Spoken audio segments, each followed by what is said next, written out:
worrying about a bear wanting to eat you is not really realistic.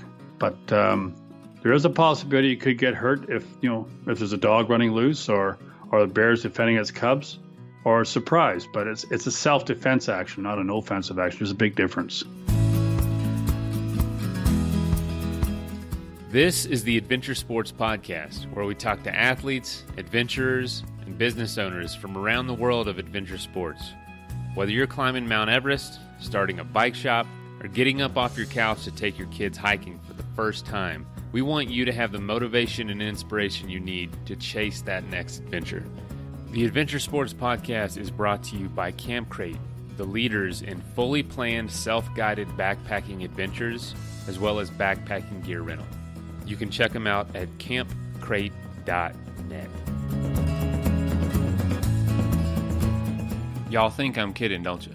But Peak Refuel is absolutely the best freeze-dried meals I've ever had. And I was using them for my personal trips, but then I was thinking, man, more people need to know about this. So now, if you're a listener of this show, you can get 20% off an order at peakrefuel.com by using the code ASP20 at checkout.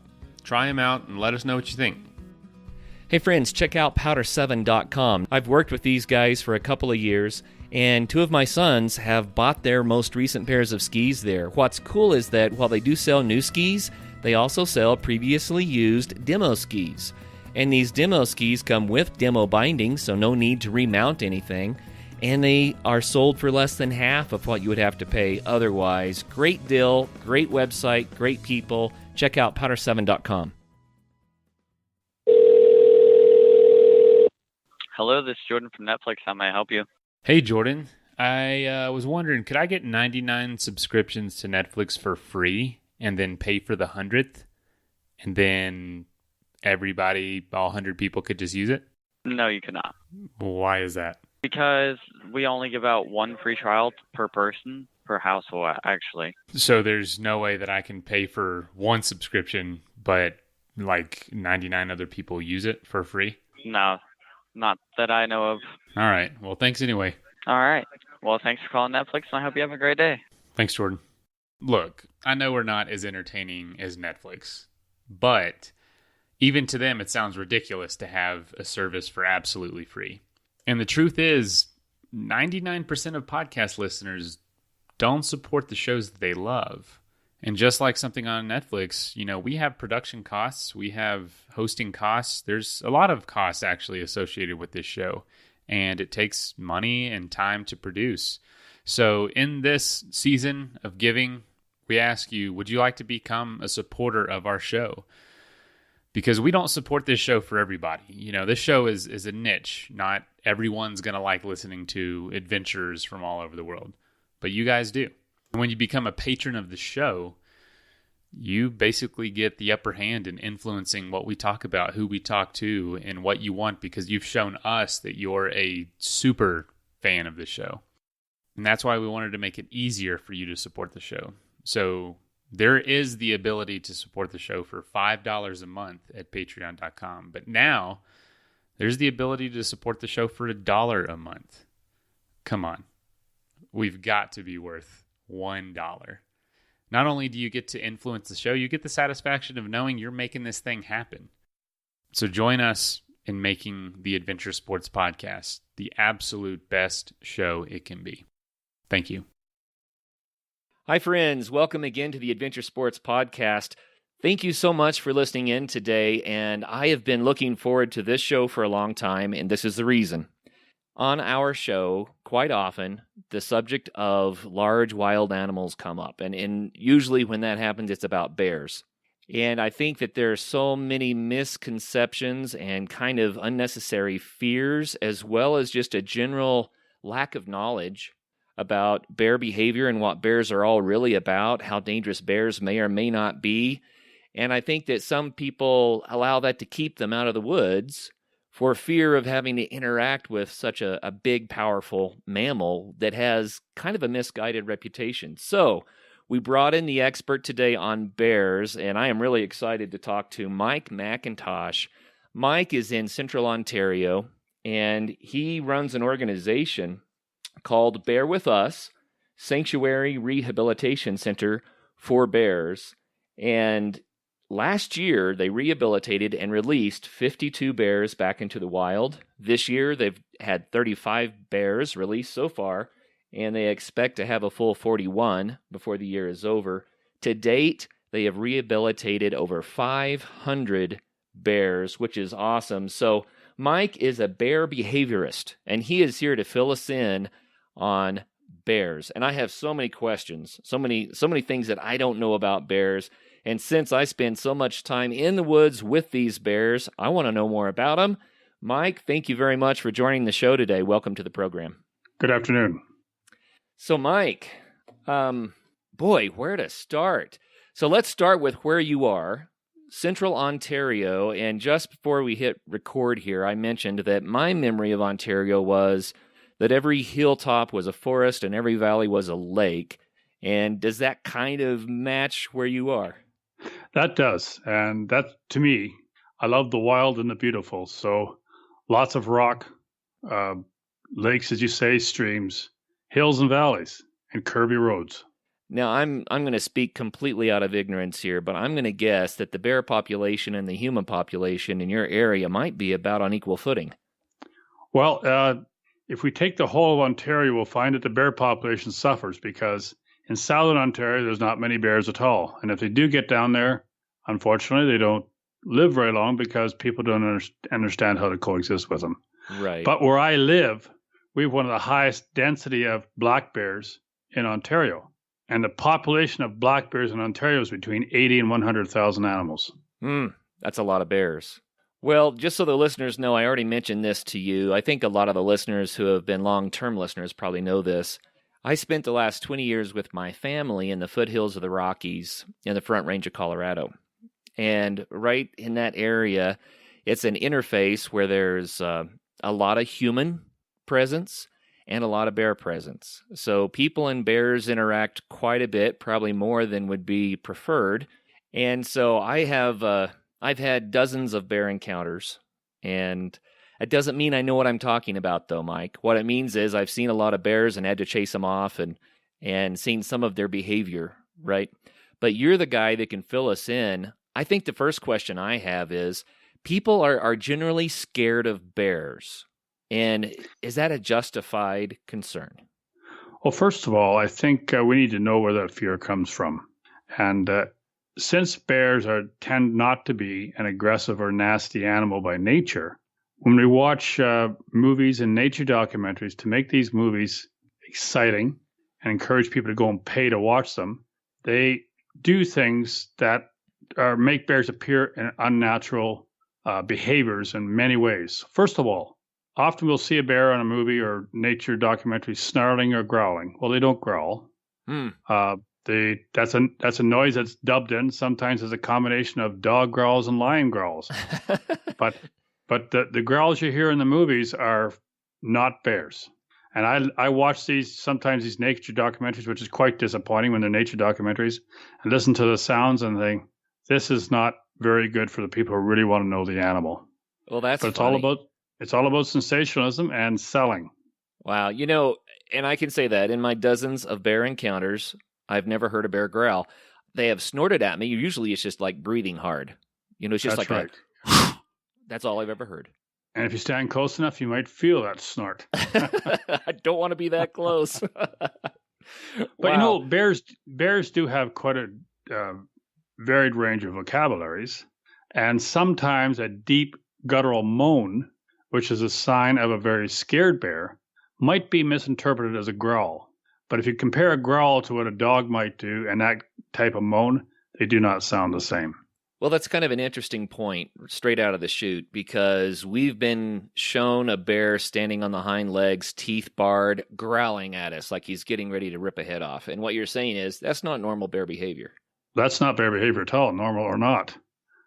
So another example, we watch these wonderful videos of Alaskan brown bears fishing at these salmon streams like Brooks Falls or Katmai. And you see these two bears wrestling and playing, and the growls dubbed in to make it look like they're fighting. Wow. And I'm not saying there's never a fight caught on camera there, But you'll notice that most often these playful bears get the growls dubbed in to make it look like they're fighting, and that's why you don't see any fur flying. Yeah. Well, here's a question for you, too. You mentioned brown bears, and a lot of people would just say grizzly bears, and then some people say there's no difference, and then some people see a brown black bear, and they call it a grizzly. I think we've got some real issues with understanding which species of bear is which. Can you help us out with that? Very true, Kurt. And I guess when people first landed on the east coast of North America, imaginations had taken a day off because they saw black-colored bears and they called them black bears. Hmm. And these black bears can be brown, black, and if you go to the north coast of British Columbia, they can be white, all the same species. Wow. The only difference is the color. Now, when it comes to brown bears is the correct name, Ursus arctos, but it's commonly called the grizzly bear, which is a nickname. And in generality, the grizzly bear is a term used for the inland ground bear. The brown bear you might find in the Rocky Mountains or in Yellowstone Park. Right. They're often called grizzlies. But the big guys on the coast of BC or Alaska or Russia, they're the same species. They're bigger because they have such a protein-rich diet, which is almost all salmon, plus vegetation and nuts. So the animal's the same. The name is different. But for the sake of accuracy, they all should be called brown bear. Again, you can't go by the color. They can be black. They can be very blonde or golden. But the species is still brown bear. Okay, so that helps a lot. So brown bears encompass what we would call brown bears, grizzly bears, Kodiaks, right? Those are all brown bears. All those subspecies or nicknames, whatever they want to call them. If you go over to Europe, there's brown bear species over there, but their basic DNA is the same. Interesting. Okay, let's contrast that with the second major species in at least the majority of North America, right? Not polar bears is what I'm getting at. We're talking about what they call black bears. Now, I've seen black bears of all kinds of different shapes and sizes and colors. That's true. And, and it tends, if you're looking at color phases, if you start at the East Coast, black bears are predominantly black, probably hence the name. But as we move west, they become more often brown. You go out near the prairies, towards the west coast, they're quite commonly brown, even though the animal's the same species. In the area where I live, I've seen a black-colored female have brown-colored cubs, and vice versa. So it's just a lot of genetic variation. That's what you're saying. Well, it's color variation. Just like us, some people have brown hair, black hair, red hair, whatever, or blonde. That's about as simple as it is. It's not even that much of a variation genetically. Right. Well, here in Colorado, it's believed that the grizzlies, I'm going to rewind and say brown, but what people would say are grizzlies or brown bears, that they're no longer here. But in Wyoming, they're definitely there, which is the next state to the north. So the reason I bring that up is a lot of people in Colorado see a large male black bear that's brown. And They start saying we've seen a grizzly, and it gets a lot of hype, but that may not be the case. So how could someone tell the difference then between a brown bear and a black bear? So a brown bear is a grizzly in most people's minds, just so they understand that. And a black bear being brown, that's where it gets a little difficult because the inland grizzly, the bear you'll find in Wyoming maybe, and that might wander down into Colorado, they're not always much bigger than a black bear physically. So you get a large male black bear that's brown in color and weighs 500 pounds. He might be half as big as an adult female grizzly. So you can't go by size. If you want to generalize, most grizzlies on the average would be larger than the average black bear, but it's not reliable to go by size. So one thing that is different about these bears, brown bears or grizzlies versus a black bear, the grizzly has a large hump on its shoulder. Right. And they have long, elongated claws versus the black bears, which have a sharp curvature in their claws. The black bear's claws are very good tools when it comes to climbing trees. The grizzly bear's claws are very good tools when it comes to digging out plant roots and ground squirrels or other rodents. Oh, that helps a ton for me. So I could kind of think of it this way, and I'm going to exaggerate a little bit here, but a black bear has claws that are going to be a little bit more like a cat, And the brown bear grizzlies are going to have claws. They're going to be elongated dog claws. Yes, much straighter than a black bear in most cases. And like you said, the black bear's claws will be more of a shape of a cat, although much thicker and stronger. Right. But there's also a myth around that some black bears have retractable claws. They don't. They have 5 fingers like we do, the same number of joints. The difference is instead of a fingernail on the end of their finger, they have a claw. Interesting. Well, Mike, the first time I encountered a bear up close was shortly after we moved to the foothills of the Rocky Mountains in Colorado. And the neighbors around us, each house had about an acre of land in this neighborhood, and each house had a dog. And the whole neighborhood erupted with dogs just going nuts. We didn't have dogs yet. And so I wanted to know what was going on, so I wandered out on the front deck. And there on our property was a very large black bear, and he was brown colored, right? But he was a very large black bear, and he was staying by our house because we didn't have dogs to chase him off. We were the quiet spot in the neighborhood, and so we got dogs soon after that because we didn't really want our lot to be the one where the bears hung out. But what a majestic animal. He was massive. I measured his footprints the next morning and looked up online with the Department of Wildlife, and the estimates based on his rear footprint size was 400 plus pounds. So he was a big one. Yes, and a 400-pound black bear in the fall of the year would be quite common because they put on so much weight as they prepare to hibernate. Right. So when we talk about bear size, it's to go by pounds can be a little misleading. That same 400-pound bear, after he comes out of the hibernation den, is still going to be quite fat. However, as he wanders around with not much to eat other than grass and leaf buds, that calorie negative diet is going to cause him to lose a lot of that weight. So that same bear might be 250 pounds when June comes around. And I may have seen the same bear in June because I've seen some really lanky big males as well. You know what? And as they lose weight, the legs look longer. Right. Well, I have one more story to share just so you'll have the perspective that I do. Because the bears frequented, our area, they visited our house a lot, especially if there was anything smelly around, of course. And when we got dogs, they would bark and let me know there was a bear. I felt like it was my responsibility, Mike, to make sure that the bear didn't get comfortable with humans. I felt like that's a good way to make a bear into a dead bear. That's very true. And so what I would do is I would go out in the middle of the night when the dogs are barking at the bear, and I would yell at the bear and maybe throw pieces of firewood at it until it ran off. And the whole idea was just know you're not safe next to a house. Go back in the woods and, stick to your normal diet. And so that led to many middle of the night encounters. And I've had bears that as soon as they sensed I was around, they ran as fast as they could. I've had other bears, some of the bigger males, that would just stand their ground and not want to leave. I never had a bear ever charge me or do anything threatening. But that said, I had one bear that stood on his hind legs behind a trailer that I had that was 6 feet tall, and he was head and shoulders above the trailer looking at me. So big bear, very big bear. He was about 7, maybe even 7.5 feet tall when he stood on his hind legs. And so I was like, whoa, really got my attention. But without exception, the bears always left. And so I would like your commentary on that. What does that tell you about these black bears?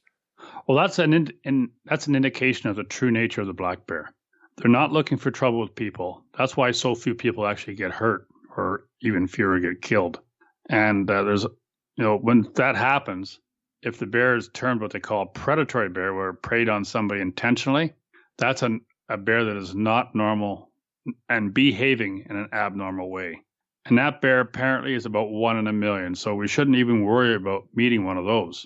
The ones you're describing, Kurt, are far more common because they get used to human establishment, human activity, and more critically, they get used to food coming from human establishment and human activity.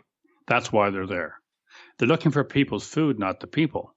An interesting statistic is that there is not yet a recorded case of a black bear that's used to human activity, wandering through a town or a neighborhood, or used to seeing people, that's actually attacked anybody and severely injured them. Interesting. So why would that be? Well, most likely that bear's decided that people aren't dangerous to it. Right. But how often do we hear that bears are destroyed because they're deemed dangerous because they've been habituated to Sure. people? Right. I use that word on purpose because I don't like it. I don't think, and most bear scientists will probably agree that a habituated bear is very, very rare, and the term is used far more commonly than the actual animal is. They become food conditioned, which means that they get used to getting a food source at a certain place at a certain time of year. That doesn't necessarily mean they've got a bad habit. If the food source is cleaned up, those bears go back to eating berries and whatever they normally would. So habituated is not a very accurate term when we talk about bears that are used to going through towns, getting people's bird feeders and whatever they might find. It's a conditioning. It's a conditioning. Well, and it's a problem. And where I lived for the 20 years that I was talking about, some of the bears did finally learn how to get into houses. And of course, they would trash the refrigerator. Bears get into cars. And those are the bears that some people might label as dangerous. But what you're saying is they're probably not even dangerous. They're just habituated. They're conditioned to finding a food source that's easily obtainable by getting through the door of a house. Usually starts with a screen door because people leave their screen doors closed, but the main door open. Right. That's like leaving a door wide open for any wild animal. So it usually starts with a screen door. They get in, they find a refrigerator like you just mentioned. They get in there, and they get to know when they go into a house, there's probably a refrigerator. And they're going to find that when they do that, there's a reward every time. Sure. They see color, they have very good eyesight. Eyesight is very similar to people, but what's unique to them as a mammal, they have the same color perspective we do. So if a bear gets into a picnic cooler, bright blue or bright orange or whatever color it might be at a campsite, and gets a food reward, in other words, just full of sandwiches and all sorts of tasty treats, and then sees that type of cooler inside a car, even though it may be empty, he recognizes what it is because this has happened more than once. And that's sometimes why they bend a car door off or open a car door in a not gentle way. So again, it's conditioning. Those bears, though, are hard to deal with because they've learned that food's easily attainable that way. They're not dangerous to people, but they can sure do a lot of damage. Right. Well, I had a bear try to get in our trunk of a car once, and it left a scratch. It wasn't too bad. But one morning I went out, and a car door was left open. And I was wrong, but I thought, I wonder if my kids left that car door open. And I was getting ready to go back in the house and ask them about it. And then I turned around and saw that a car door was open in every one of our cars. And I thought, wait a minute. And so I looked, and sure enough, there are these nice muddy bear prints, on our car seats. And luckily, the bears didn't get anything from our cars. There wasn't any food in them. But that bear had been conditioned that cars were a source of food. And it knew how to get in the car without tearing anything up. Just open the car door like a human would. It was amazing. Yeah, it is. And you made a good point there. That bear had got a reward by getting into other people's cars more than once. So the bear sees your vehicle, he's just going to check it out. He's already figured out how to use the door handle. I've seen this myself. I had people call me this past summer. A bear was going up and down the street opening car doors, and those doors that were locked, the door was torn open in a very forceful manner. The people who didn't have the doors locked, the doors just opened up and nothing was there. Maybe a paw print in a seat. Right. Which is what we got, and probably because our doors were unlocked. Wow. Interesting. Yeah. If we as people can learn that bears are only attracted by food and that their nose is 6 to 7 times better than a bloodhound's. Wow. So don't put the food in the trunk of your car and think the bear won't smell it. The trunk of the car, inside the trunk of the car, will probably keep the bear from trying to get in. But putting that food in the back seat of the car where it can look through the window, that's asking for trouble. Right. If everybody could learn all these little tips of what makes a bear work, we wouldn't have any bear problems. Well, we'd have very few bear problems. Sure. I remember on my first bike trip, we were on the Alaskan highway, my buddy and I, and we were absolutely total idiots. We had no idea what we were doing. We ran out of food a bunch, and it really kind of scarred us because I remember crying one time thinking about key lime pie because we were so hungry, and we were so far from the next spot to get food, and it kind of scarred me. And my wife even makes fun of me now because I tend to way overpack even for day trips, and I don't really have to do that now because we buy from Peak Refuel, and they have these awesome freeze-dried meals. It's lightweight. It weighs almost nothing when there's no water in it, and it's a lot of food. It tastes awesome. So gone are the days of carrying way too much food, and hello to the days where we're only carrying Peak. If you'd like to give Peak Refuel a try, just go to their website, order some food, and at checkout, just use the code ASP20 at checkout to get 20% off. So give them a shot. Another thing is that, bears smell trash. I mean, that was our biggest issue. Nobody wants to keep the stinky trash in the house, so they put it in the garage that, might have an air exchange, or they put it in a shed that obviously isn't airtight. And the bears learned that. And we did have a bear that tore into one of our storage sheds and ripped some siding off so that it could get to a trash bag that I had failed to remove from there. So what should people do so that bears don't get into that habit? Well, you just mentioned putting garbage bags in sheds. Most often sheds aren't built to withstand a bear that really wants to get in. If it's made of wood, it's going to break the plywood or whatever it is to get in. If it's got siding on it, rip the siding off. So once the bear discovers he can get in that shed and he gets the reward, which is they don't eat garbage, they eat the food that we put in our garbage. Right. So it sometimes becomes difficult where to put your food garbage until you can get it to a site that recycles it or a landfill or whatever. If the bear has a habit of breaking into your outbuilding, like a shed, and this would also apply to apiary beehives or chicken coops where there's chicken feed, they go after the chicken feed more likely than the chickens. Electric fence is a very effective means of controlling them. They don't like shocks. And because they walk on the flat of their feet like we do, plantigrade, they're very susceptible to shock. They don't wear shoes. So a 3-strand electric fence, each wire about 6 inches apart, will keep the bears away because I'm not aware of one bear that's gone and got the same shock from the same fence twice. Interesting. So, Mike, what you just said sounds like a really good solution to me, but I've had people tell me, and these were not people that really knew, but they thought they did. They said bears are so big they hardly even feel it. It just won't work. Well, that's incorrect. They have a lot of fur. So if the fence touches their back, they might be through the fence before they get the shock. Right. That's why I said the wires need to be about 6 inches apart. They tend to touch the fence with their nose first, and because they don't know what it is, right? They sniff it. Right. If the fence is designed to keep bears out specifically, it's a good idea to have the first wire closest to the ground, which is about 6 inches off the ground, live. The middle wire is a ground wire, and the next wire up is a live wire again. So if the bear sticks its head between the two wires, he's grounded out on one side and got electrical current on the other. Wow. And that'll stop him. Cool. That's good to know. And because it's 6 inches apart, and this is a very tiny cub, it's not going to crawl through and have the fur nullify the shock. Okay. Let me throw out another remedy that I've heard, and you can tell me if this is a good idea or a bad idea. Putting bleach in your trash bag. Yes, I recommend that. Bleach doesn't smell very good, but more importantly, it masks the smells that are already there. Okay. So Javex, bleach, whatever, it's a great thing to pour in the garbage can, because if you have one of those light-duty garbage cans where you had the trash bag in, you take the trash bag out, it goes away with garbage pickup or however you dispose of it. The smell still remains in the garbage can. Sure. Bleach is also a good way to clean and mask the smells on your barbecue. Ah, okay. So bleach is a plus. That's a good one.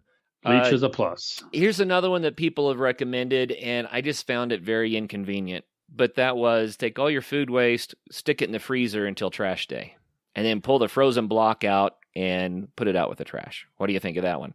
Well, that's a heck of a good idea, but I don't know too many people have that extra freezer space. That was our problem, right? Not quite sure either of how many people want to have their garbage in next to their food. Exactly. Yeah. However, if you have an extra freezer that's old, maybe, what a great way to use it. Make use of it. Yeah, good idea. But okay, gotta lock it up because the bear will tear the lid off. I'm sure. Right. Now, do you think that the bear, let's say that you had an old deep freeze in a shed. So this is a bad scenario already. An old deep freeze in a shed, do you think that the bear is going to smell the frozen food inside of the deep freeze? Quite likely. I know I've seen a number of freezers with the lids torn off. Okay.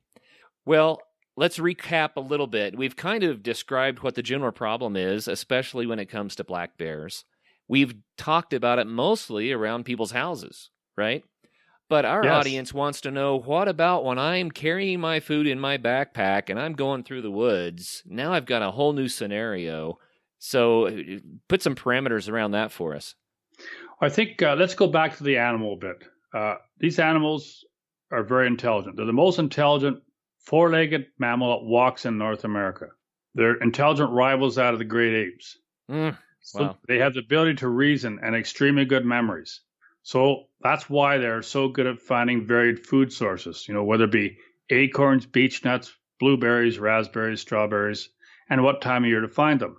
So considering the fact that a bear has an extremely good memory and won't forget a food source even many years later, we also have to remember if we're hiking or camping or canoeing in the wilderness, that bear we meet on the trail, we have to ask ourselves what kind of potential bad experiences may this bear have had with people, shot at, injured, wounded, or the opposite, hand-fed or given lunch, either inadvertently or by people just dropping their backpack and running.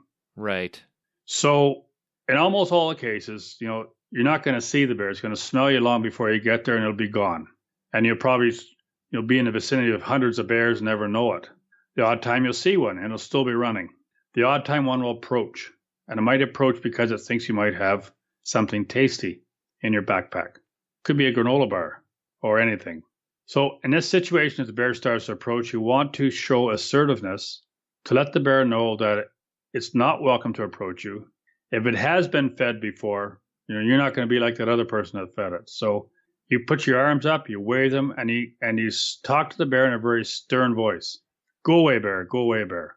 And they've done studies with phraseology like that, and with some aversive conditioning and that phrase, bears learn that go away, bear means get out of there. Wow, that's great. However, if the bear doesn't retreat and still wants to check out your backpack, you wave your arms and just walk slowly toward it. And this isn't if the bear's 10 feet away. He's still, quite a number of yards away. Almost always will back down and veer off.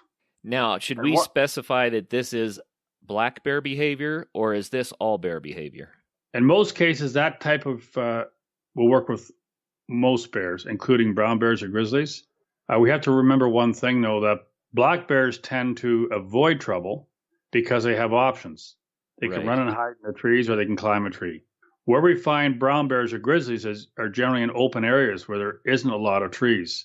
And a large grizzly is not that good at climbing anyway.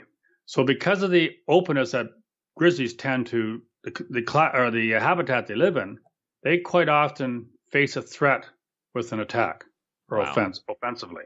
And so if a grizzly bear is approaching you, I would probably be thinking that it's probably not my backpack. I'd be thinking it might be a female bear with maybe some cubs in the bushes. Okay. So again, we're talking about things that are not likely to happen.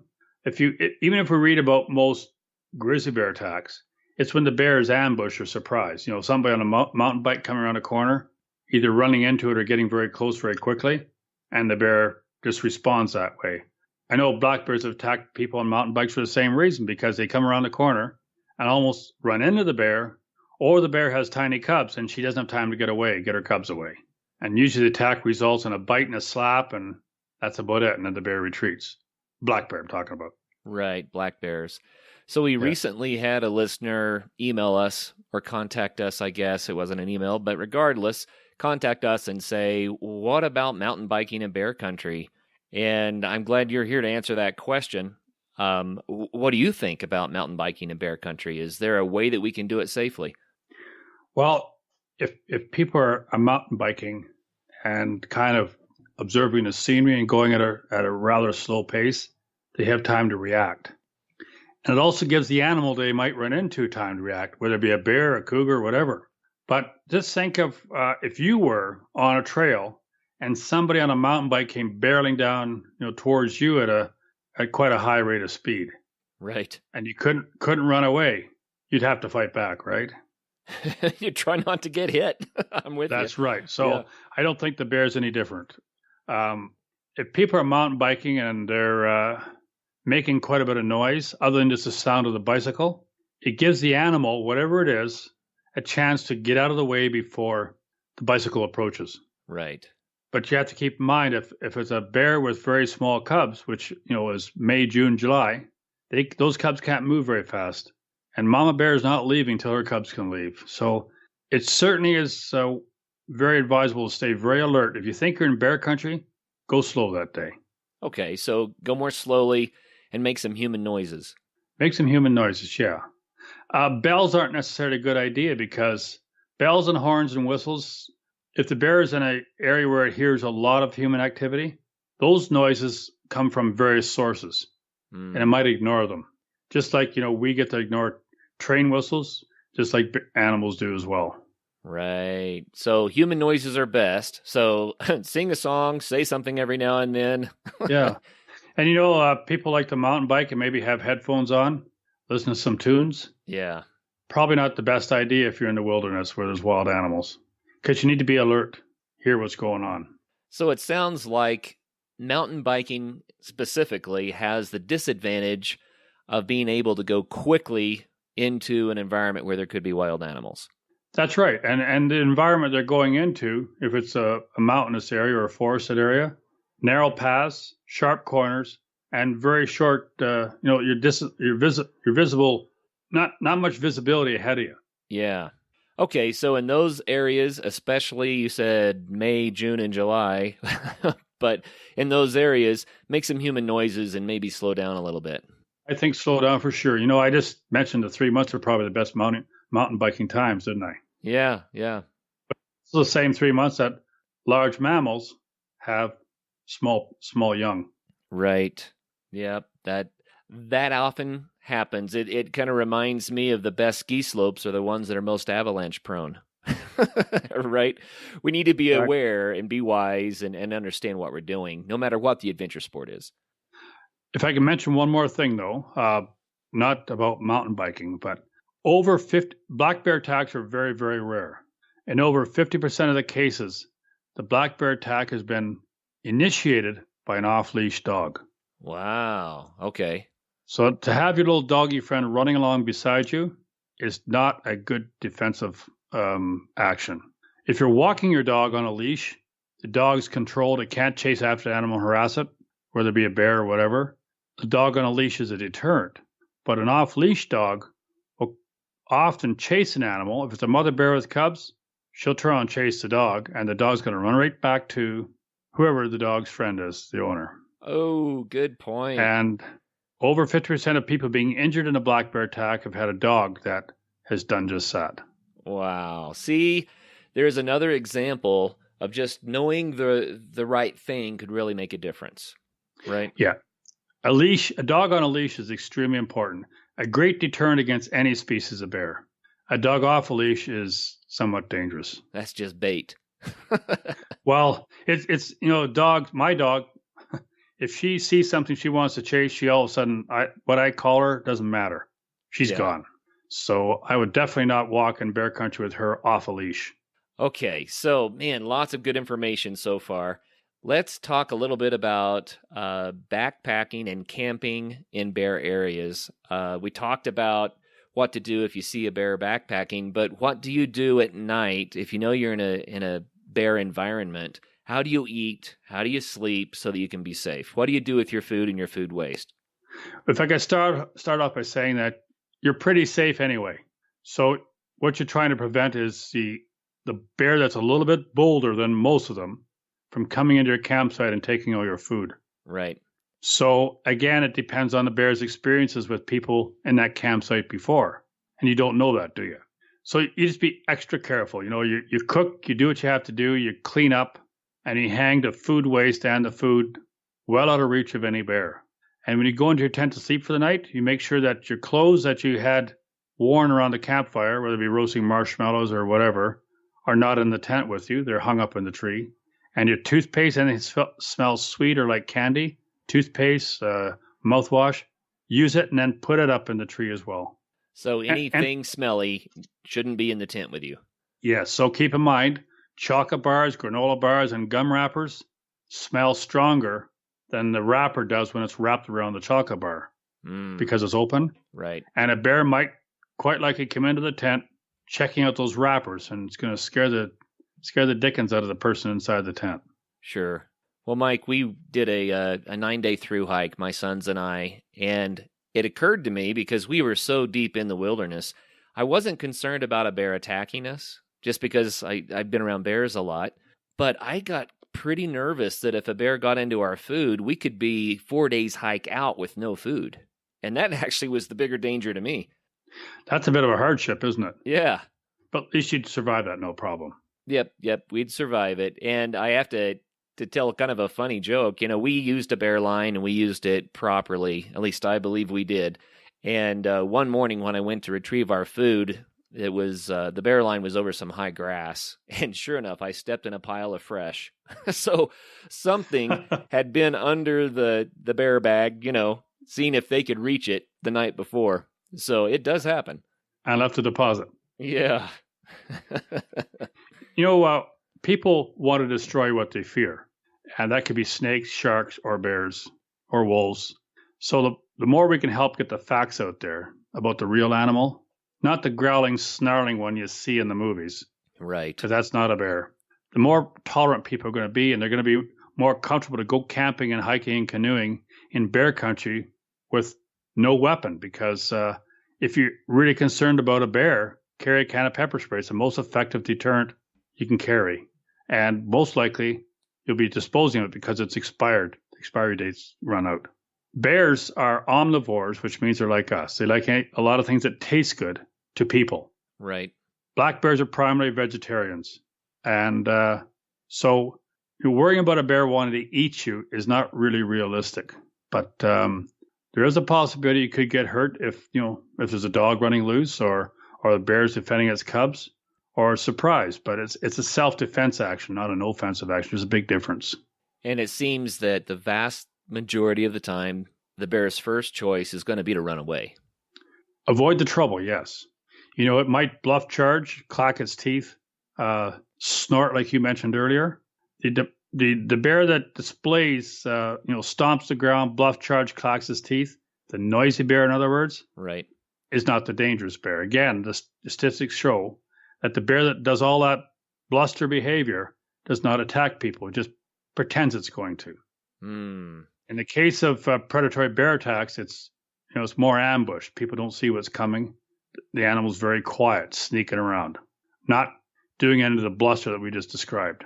Well, and what's funny about that is it's human nature. We just talked quite a bit about bear attacks, but the reality is it's an extraordinarily rare thing to happen. So we tend to focus on the rare thing that gets our attention. But yeah. I think the main message here is that it's very unlikely to ever happen anyway. Well, if you're active in the outdoors, like we're talking about, whether it be on a mountain bike or jogging or mountain climbing, pay attention to your shoes and the tires on your bicycle. All those things are far more likely to cause you an injury. Right. Exactly. I recently did a show, Mike, on how dangerous adventure sports were.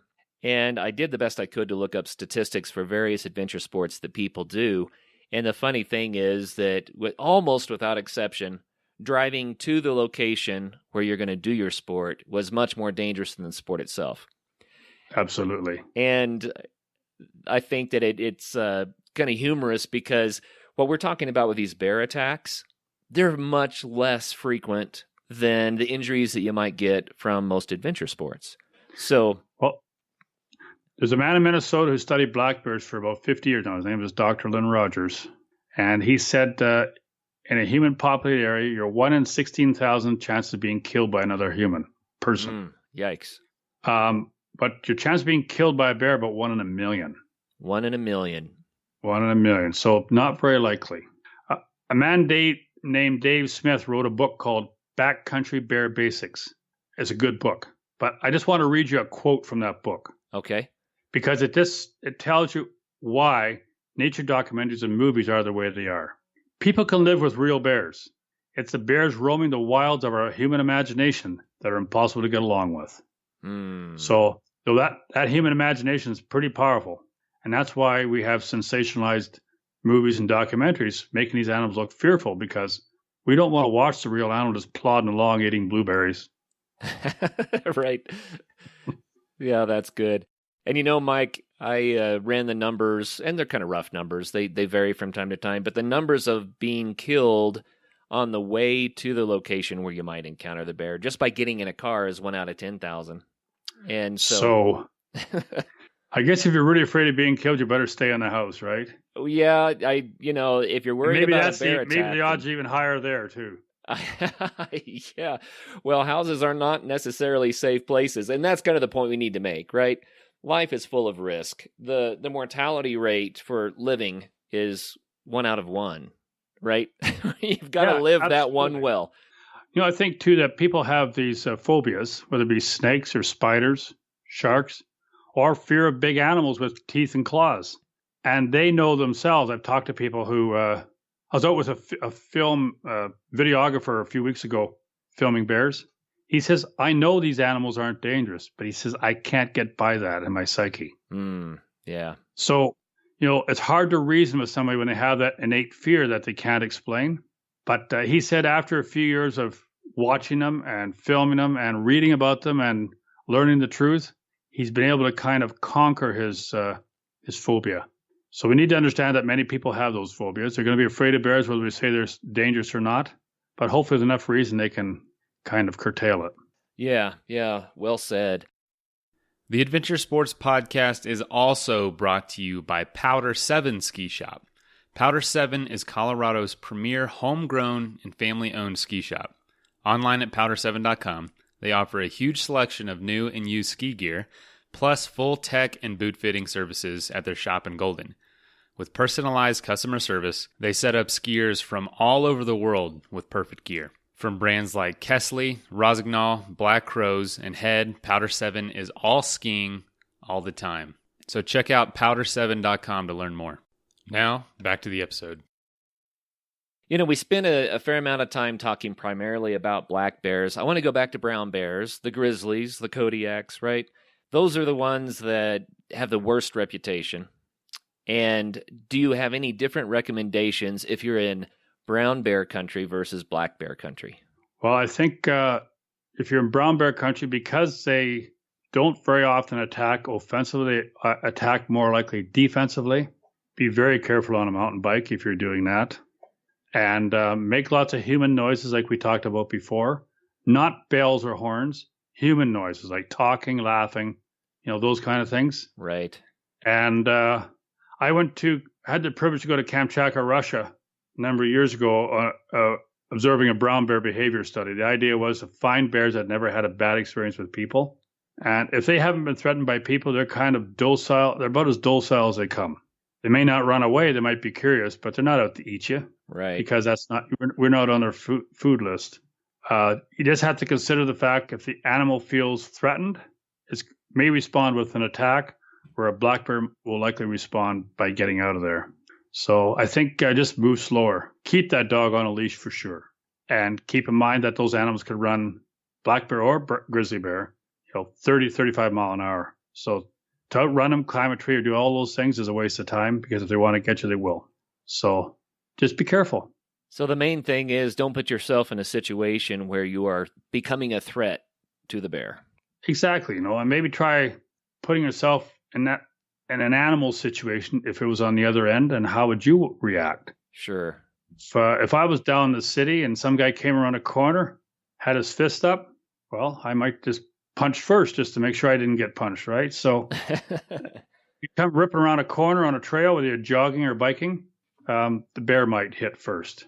So give them a chance to get out of there. And even grizzly bears will retreat if they have an opportunity. Sure. So let's say that a grizzly bear decides it is going to attack. You don't have a bear spray, right? This is the worst of all scenarios. And again, very, very unlikely and very rare. But what's a recommendation? Well, first of all, could I recommend that if you're doing anything where there's bears, make sure you do have bear spray. Right. It's not expensive. It's, comparatively. So bear spray is very good to have. Even though you may never, ever use it, it's very good to have. However, if it's a grizzly bear and it does attack you, it's self-defense, you try and indicate to the bear you're not a threat. That's why they recommend you lay down and curl up in a ball. They call it playing dead. The bear knows you're not dead, but it also realizes that the threat's been removed and moves on. Yeah, you're not fighting at that point. That's right. A little different if it's a black bear because black bears don't tend to attack that way. If a black bear had no bluster, no jaw clapping or stomping or bluff charges, just quietly comes up and grabs you, you need to fight back with everything you got, because if you just lay down, just make it easier. But that bear that's a predatory black bear, which is very, very rare.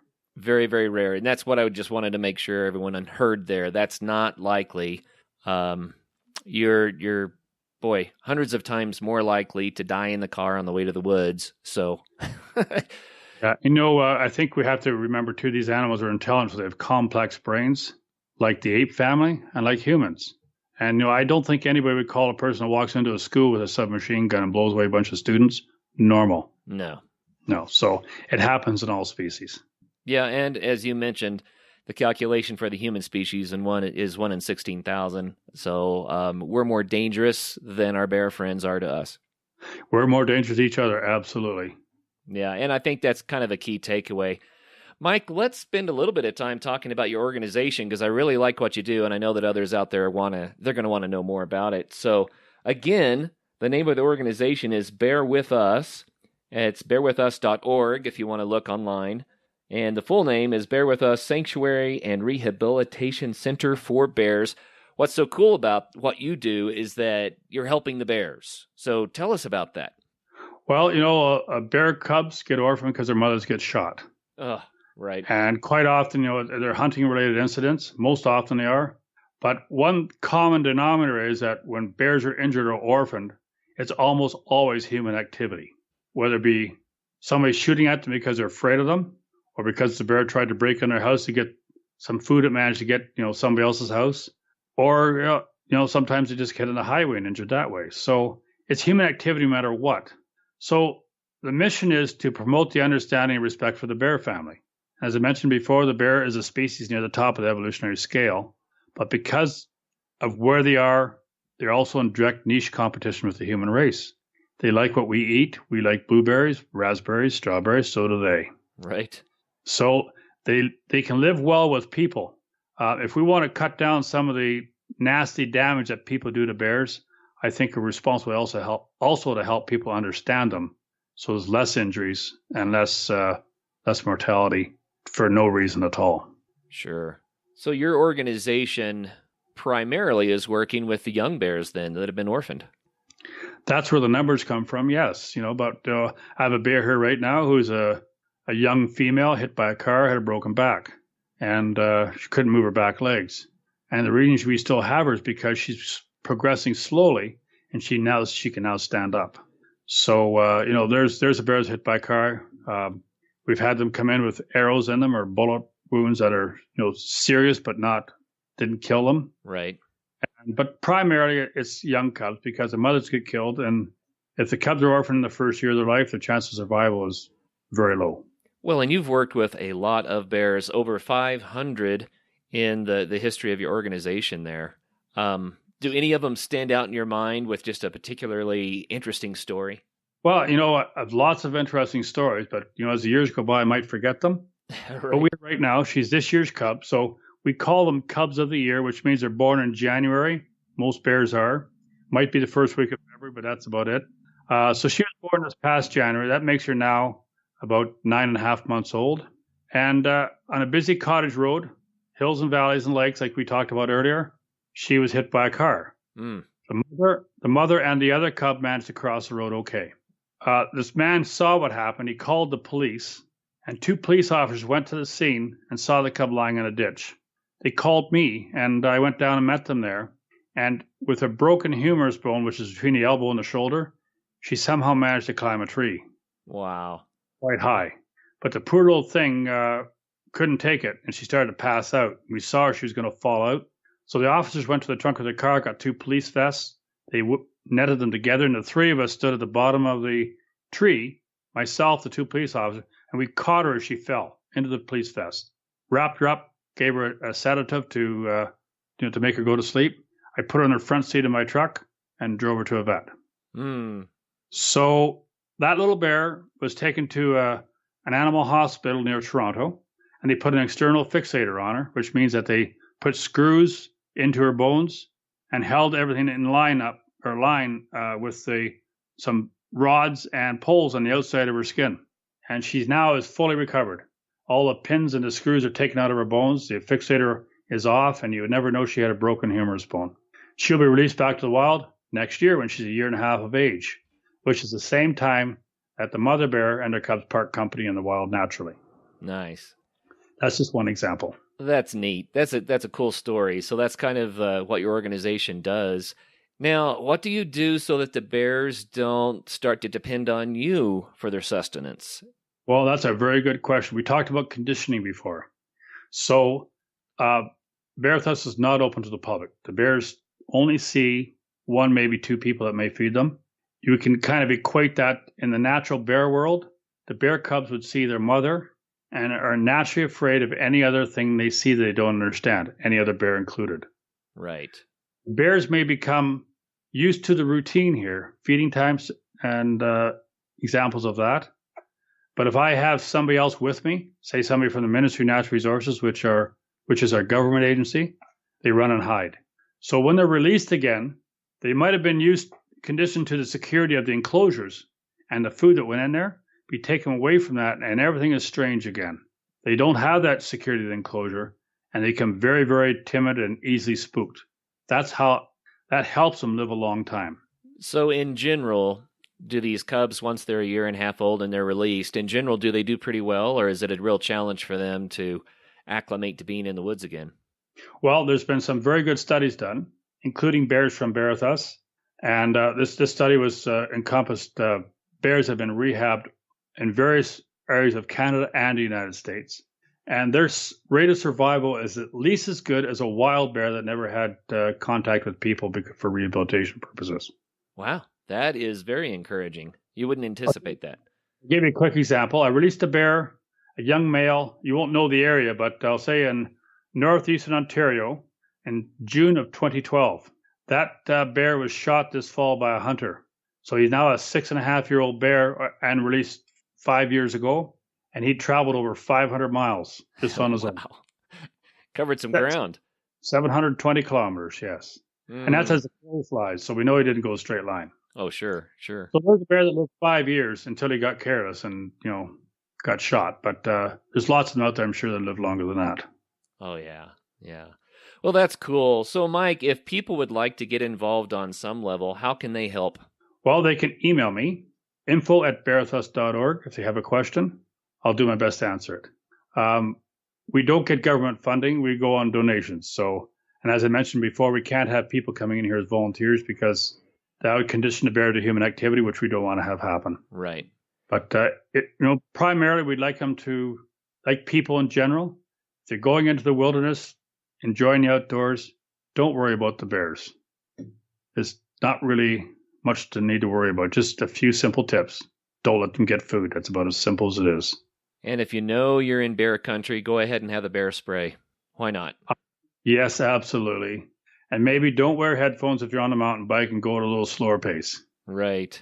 Well, good advice, Mike. Thank you so much for taking the time to come on the Adventure Sports Podcast and educate us a little bit. It's nice to know how rare negative bear encounters actually are. They're generally negative for the bear, not the human, and we need to keep that in mind as well.